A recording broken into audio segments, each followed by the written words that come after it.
How is it possible that a driver who had not completed a single race lap all season ended up shocking his own engineers in qualifying for the Japanese GP? Because what Oscar Piastri did at Suzuka was not simply setting a great time, it was something that not even McLaren expected to understand at that moment.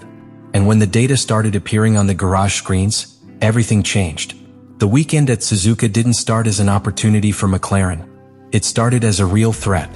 Because the team arrived at the Japanese Grand Prix with one of the worst starts to the season in modern Formula One, a completely contradictory situation for a team that had just dominated the recent championships and that suddenly found itself lost, without answers and, most worryingly, without real data in the race. Oscar Piastri was the perfect reflection of that chaos. With no laps completed in Australia, no real participation in China, and with a car that seemed unpredictable, the Australian arrived at Suzuka more as an unknown than as a competitive threat. Within the team, the priority was not to win, it was to understand what was happening. Engineers were working against time, trying to decipher the failures that had ruined the start of the year, especially those related to the power unit and its integration with the rest of the car, a critical point that had generated emergency meetings with Mercedes HPP in the previous days. And precisely there lies the key to everything that happened afterwards. Because Suzuka wasn't just another circuit on the calendar. It was an extreme test. A layout that does not forgive mistakes, that exposes every aerodynamic weakness, every failure in power delivery, and every balance problem of the car. If McLaren had doubts, this was the worst possible place to hide them. But it was also the best setting to discover the truth. From the first moments of the weekend, there was a different tension inside the garage. It wasn't the usual pressure to perform, it was something deeper. The need to validate whether all the work done after the China disaster had really served a purpose. The engineers weren't looking for times, they were looking for consistency in the data, they were looking for signs that the car was starting to behave predictably. And what they began to see did not fit what they expected. Because little by little, with each outing on the track, the behavior of the MCL40 began to show small differences. They were not radical changes at first glance, but signs of something new were beginning to appear in the telemetry.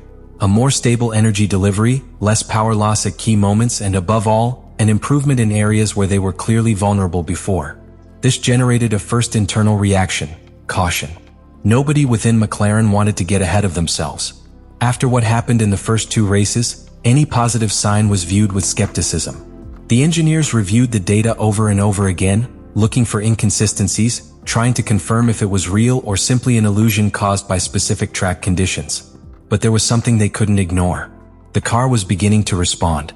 And although they didn't know it yet, they were about to witness the moment that would completely change their perception of the MCL40 and of Piastri himself.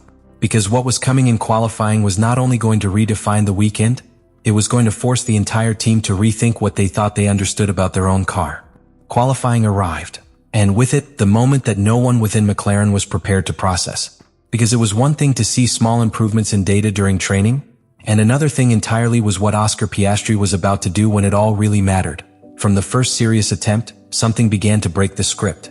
The engineers, attentive to each sector, began to notice that the times were not only competitive, they were abnormally good in areas where the MCL40 had suffered throughout the beginning of the season.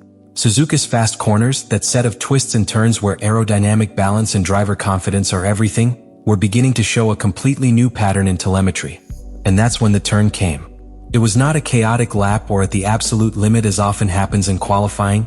It was a clean, precise, almost surgical execution.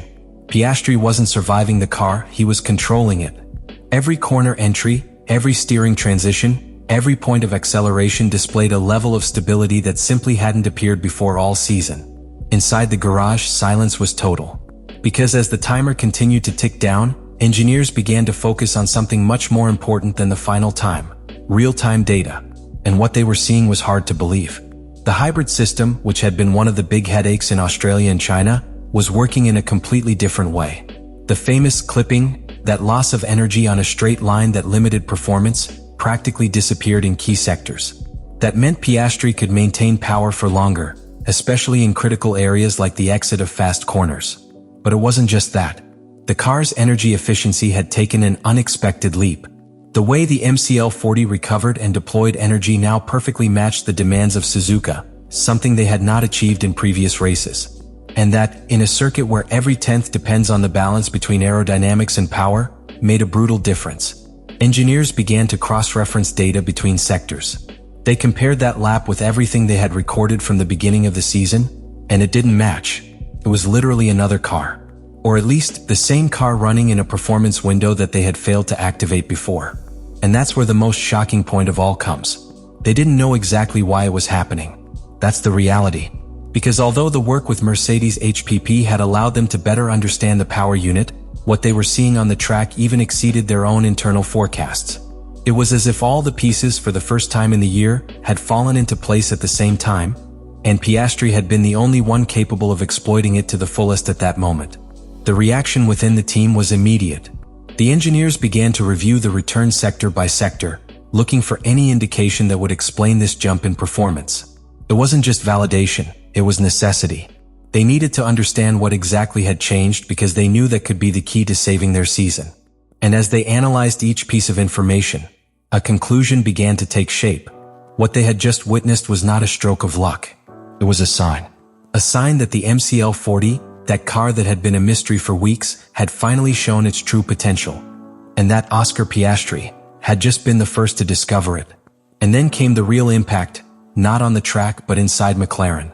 Because once the classification was over, when the adrenaline subsided and the noise of the circuit disappeared, it was at that moment when the engineers were left alone in front of the screens, and they began to understand the real magnitude of what had just happened. It wasn't just a great return. It was a complete break with everything they had experienced in the previous weeks. For the first time this season, the data did not generate doubts, it generated certainties. Engineers were no longer looking for errors, nor trying to justify inconsistencies as had happened in Australia and China. This time, every number made sense. Each sector fit perfectly with the next. The car's behavior was coherent, repeatable, understandable. And that, in an environment where they had worked practically blind, changed absolutely everything.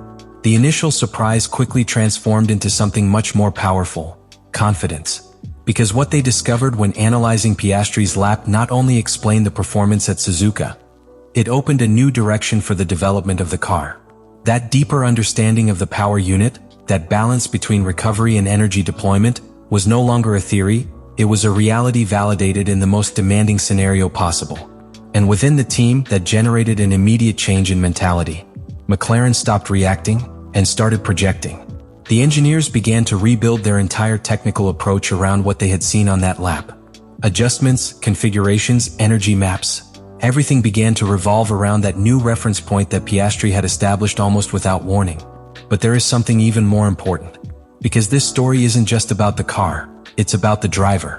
Until that moment, Oscar Piastri was seen as an unknown in 2026, conditioned by the team's problems and without real opportunities to demonstrate his level.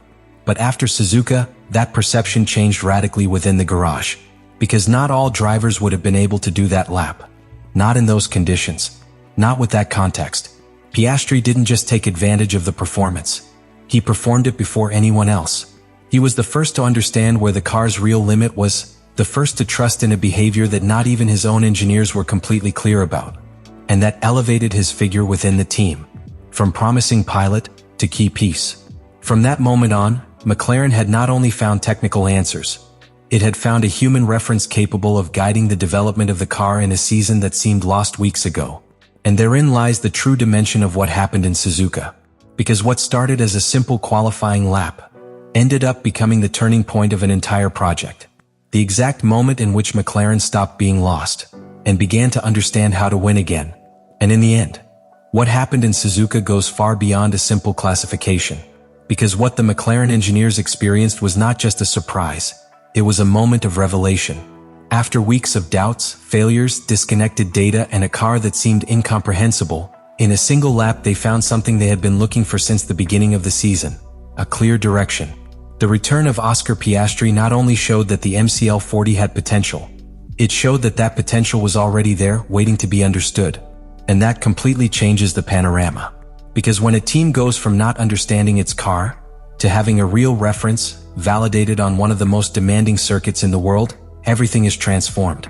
Decisions stop being assumptions, development stops being trial error, and the project begins to be built on certainties. But perhaps the most important thing is not the technical. That's what Piastri represents in all of this. Because in the midst of chaos, without prior rhythm, without accumulated confidence, and with all the pressure on him, it was he who found the real limit of the car.